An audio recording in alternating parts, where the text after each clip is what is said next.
¿Cuáles fueron los gobiernos más corruptos de la historia del Perú?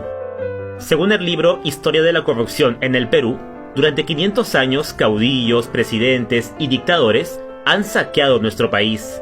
Desde militares que inflaban los contratos para comprar armas, hasta mandatarios que regalaban nuestros recursos, a empresas extranjeras.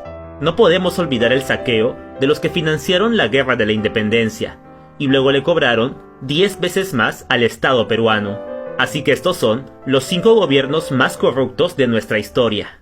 Puesto 5. Primeros años de la República. Al no contar con recursos financieros, los caudillos que pelearon en la Guerra de la Independencia confiscaron el dinero y las joyas de la población.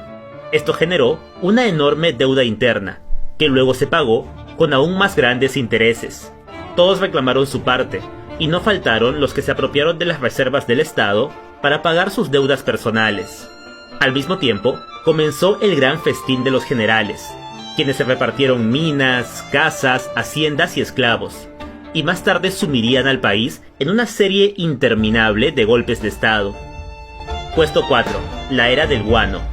Otra década llena de corrupción fue la generada por el comercio del guano. Por ese entonces, el país vivía una bonanza sin precedentes con la exportación del guano, del cual tenía el monopolio absoluto, llegando a fijar los precios internacionales. Esto generó una ola de corrupción, donde los contratos se firmaban a cambio de sobornos.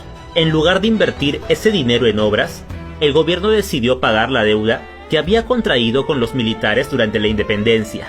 Fue el origen de muchas de las grandes fortunas de nuestro país. Finalmente, el guano se sobreexplotó, las ganancias se dilapidaron, y el Perú se declaró en bancarrota. Puesto 3. Gobiernos militares del siglo XX. En el siglo XX proliferaron las dictaduras, y los militares manejaban el gobierno sin criterios técnicos, colocando funcionarios a dedo. La adquisición de armas era el modus operandi favorito. Asimismo, se pagaron incontables sobornos en los contratos de carreteras, alumbrado público o de agua y luz. Lo más indignante es que estas obras, al ser hijas de la corrupción, terminaban siendo deficientes, como lo prueban las construcciones y servicios que provienen de esa época. Para encubrir sus delitos, los gobiernos militares cerraron diarios y deportaron periodistas. Pueden encontrar la descripción de un periodista que fue deportado 4 veces en el manual del prefecto deportado. Puesto 2. El virreinato. Todo funcionaba mal en la colonia. Las minas más grandes de América, en Huancavelica, Ayacucho y Arequipa, eran explotadas sin ninguna regulación. El virrey vendía los cargos al mejor postor. Luego, una parte de los productos eran enviados de contrabando. Hasta los jueces estaban comprados. Pero sin duda, los más perjudicados fueron los indígenas. Estos eran obligados a trabajar de por vida en las minas, y además debían pagar tributos al alcalde, al hacendado y hasta al sacerdote. Nunca podremos reparar los terribles abusos que se cometieron en esa época. Primer puesto. El gobierno de Alberto Fujimori. Los historiadores coinciden en que el nivel de corrupción de la década de 1990 superó a todas las demás.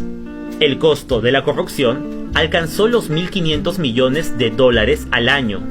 Montesinos formó una red mafiosa de jueces y autoridades, secundado por unidades paramilitares. Mediante sobornos y amenazas, Fujimori y Montesinos concentraron un poder nunca antes visto, que incluía la compra de jueces, fiscales, parlamentarios y periodistas. Todo tenía precio en el gobierno de Alberto Fujimori, y aquellos que no vendían su alma al régimen eran desaparecidos o atacados por la prensa amarillista.